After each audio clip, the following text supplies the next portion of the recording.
Today we have our 2023 Ford Bronco Raptor, and it's supposed to come level from the factory, but unfortunately, Ford kind of goofed on that. So we're gonna make it level. So let's get some measurements real quick, front and back, see what we're working with. It's looking like around 42 inches in the front,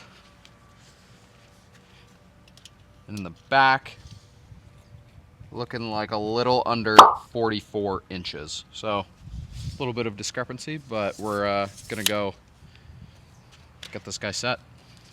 Let's go. So we just got the Bronco Raptor back from the shop where we had the RPG off-road 2¼ inch leveling kit added.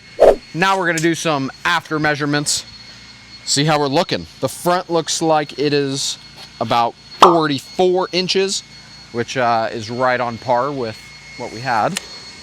And the rear is looking like around 45.5. So it is a little bit off, but we also have spare in the back. We have not driven on this yet, so once it kind of breaks in, settles down, should be nice and easy. But just based off of the eye test, it's looking a lot more level than what we saw from the factory.